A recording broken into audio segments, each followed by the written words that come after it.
जय हिंद दोस्तों, मैं लेफ्टिनेंट यज्ञ प्रताप सिंह, पूर्व सैनिक, सबका सैनिक संघर्ष कमेटी मध्य प्रदेश रीवा से। आज मैं एक वीडियो देख रहा था जो राय मैथू का था, जिसमें जी न्यूज़ के मशहूर रिपोर्टर सुधीर चौधरी जी रिपोर्टिंग कर रहे थे। कई बातों पर मैंने उसमें गौर किया जिसमें मुझे बोलना पड़ा। फर्स्ट बात तो सुधीर चौधरी से चल रहे थे कि ये जो प्रथा है अंग्रेज़ों के ज़माने से चल रही है और जो सहायक हैं वो अफसरों के पर्सनल घर में काम करने के लिए नहीं होते हैं। इसके लिए संसदीय समिति की कमेटी भी गठित की हुई थी, जिन्होंने रिपोर्ट सौंपा था कि ये प्रथा बंद होनी चाहिए। आज तक बंद नहीं हुई, आज तक वैसे को वैसे चल रही है। अफसर उसी तरह से जवानों का शोषण कर रहे हैं और जिसके कारण राय मैथू को अपनी जान गंवानी पड़ी। दूसरा पॉइंट था रहा कि सुधीर चौधरी जी बोल रहे थे गलत रिपोर्टिंग की वजह से एक जवान की जान चली गई। चलिए मैं मान लेता हूँ, लेकिन जिसने भी रिपोर्टिंग की, मैं नहीं जानता किसने रिपोर्टिंग की, लेकिन गलत नहीं थी, उन्होंने सही दिखाया था। जान तो सिर्फ उन अधिकारियों की प्रताड़ना के कारण उसकी जान ली गई है, जिसको आज तक किसी ने भी फोकस नहीं किया कि इसकी सीबीआई जांच होनी चाहिए, उच्च स्तरीय इसकी इंक्वायरी होनी चाहिए। किसी भी तरह का कोई इंटरफेयर उसमें नहीं किया गया। ये किसी भी मीडिया चैनल के द्वारा नहीं बोला गया कि आखिर ठीक है, रिपोर्टर ने उसको रिपोर्टिंग दिखा दी, अफसरों के घर में गलत नौकर का काम करता था, दिखा दी। अगर अफसर चाहते तो राय मैथू की मौत नहीं होती। अफसर बोल देते कोई बात नहीं बेटा, घबराने की ज़रूरत नहीं है, रिपोर्टिंग हुई है, कोई बात नहीं, आप परेशान मत होइए। रिपोर्टर ने सिर्फ सिंग ऑपरेशन किया था, राय मैथू से बात किया था, उससे चोरी से रिपोर्टिंग नहीं की थी, उससे बात की थी। बात प्रॉपर राय मैथू से बात कर रहे थे। अगर कुछ किया गया है तो आर्मी के अधिकारियों के द्वारा, जिसको सुधीर चौधरी जी नहीं बोल रहे हैं, एक रिपोर्टर के ऊपर लांछन लगा रहे हैं जो देश की प्रॉब्लम को दुनिया को दिखाती है। प्रॉब्लम अगर थी तो अधिकारियों पर थी, जिसके कारण अधिकारियों ने जब उस रिपोर्टर के द्वारा अधिकारियों की पोल खोली गई और अधिकारी सदमे में आ गए, आक्रोशित हो गए, गुस्से में आ गए और उस जवान को इतना प्रताड़ित किया, इतना उसको मानसिक रूप से दबाव दिया। और मेरा जहाँ तक विचार है कि अधिकारियों के द्वारा ही उस जवान को मारा गया है। 25 फरवरी 2017 की वाक़यात है ये, जब राय मैथू को ये बताया गया कि वो भगोड़ा हो गया है। 3 दिन के बाद राय मैथू, जे न्यूज़ रिपोर्टर ने बताया कि 3 दिन के बाद राय मैथू की डेड बॉडी उन्हीं की बैरिंग में टंगी मिली। यहाँ पर मैं आप लोगों को साफ कर देना चाहता हूँ कि कोई भी आर्मी छावनी है, वहाँ पर डेली की ड्यूटी जैसी और ड्यूटी अफसर, ड्यूटी एनसीओ और एक क्यूआरटी नियुक्त होती है, जो चारों तरफ छावनी के अंदर रैकी करती रहती है।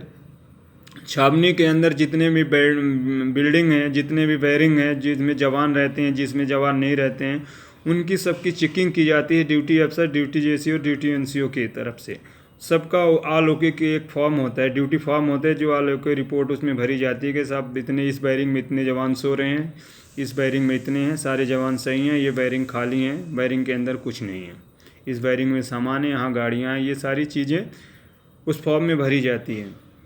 मैं जानना चाहूँगा कि 3 दिन की जो आलोके की रिपोर्ट है, 25 फरवरी से लेके 26-27 फरवरी, 25, 26, 27 फरवरी की जो आलोके रिपोर्ट ड्यूटी अफसर, ड्यूटी एनसीओ, ड्यूटी जेसीओ जो क्यूआरटी ने भरी है, वो रिपोर्ट क्या भरी है? आप लोग अनुमान लगा सकते हैं कि इतनी सघन सुरक्षा के बावजूद भी 3 दिन तक एक जवान की डेड बॉडी बैरिंग में सड़ती रही।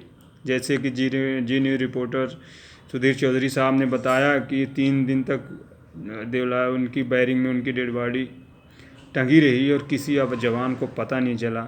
ये तो असंभव नहीं, बहुत ही आश्चर्यजनक बात है।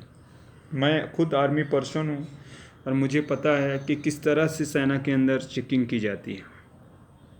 एक 35 साल का जवान अफसर की तानाशाही के कारण अपनी ज़िंदगी इस दुनिया से खो दिया। उसके साथ किस तरह से अभद्रता की, कैसे परेशान किया और किस तरह से अधिकारियों ने उसको मार कर वायरिंग में लटका दिया, इसकी इंक्वायरी ना तो सरकार कभी हस्तक्षेप की, ना किसी मीडिया चैनल ने दोबारा पूछा। सुधीर चौधरी साहब ने इतना कह के अपना पल्ला झाड़ लिया। सुधीर चौधरी साहब ने ये भी बोला कि नवय मैथुन ने ये बोला कि मैं ड्राइवर हूँ, ये मेरा काम है। आपको साफ जाहिर कर देता हूँ कि जो जिसका डाइवर्टेड होता है उसको अफसर के घर में उसका पर्सनल काम करने के लिए नहीं होता, उसको पर्सनल उस गाड़ी चलाने के लिए नहीं होता, मैडम को उसको घर बाज़ार या मार्केट या बच्चों के लिए जाने के लिए नहीं होता। सेना का जो ड्राइवर होता है सेना के अधिकारियों को ऑफिस या एक्सरसाइज किसी भी एरिया में ले जाने के लिए, जवान को उनको जवान ट्रूप्स और उन गाड़ी और साजो सामान, हाथ में गोला बारूद हथियार लेकर एक दूसरे से दूसरी जगह मूव करने के लिए होता है, ना कि किसी के घर में काम करने के लिए होता है। मैं अपने वीडियो के साथ में वो वीडियो भी सेंड करूँगा, आप लोगों को दिखाऊंगा कि किस तरह से रिपोर्टिंग की जा रही है, लेकिन उसमें कहीं भी एक उंगली नहीं उठाई जा रही। सुधीर चौधरी जी साहब का मैं बहुत बड़े सम्मान करता हूँ, बहुत बड़ी इज्जत करता हूँ, क्योंकि उनके एक एक सब पारदर्शिता की तरफ होते हैं और उन्होंने कुछ हद तक इसमें सारी चीज़ें पारदर्शिता दिखाई हैं।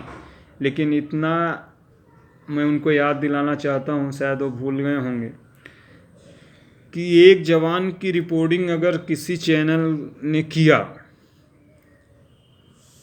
तो इतनी बड़ी आपदा क्या आ गई थी कि जो उसको जवान को सुसाइड करना पड़ा या जवान सुसाइड कर लिया। ऐसा नहीं हो सकता है। जो जवान एक बार इंडियन आर्मी की ट्रेनिंग कर लिया है उसका दिल इतना कमज़ोर नहीं होता है। सिर्फ उसको मारा गया है, इतना परेशान किया गया अधिकारियों के द्वारा। उन अधिकारियों के ऊपर आज तक किसी न्यूज़ चैनल ने किसी ने भी ये उंगली नहीं उठाई, किसी ने भी ये नहीं बोला कि CBI जांच होनी चाहिए।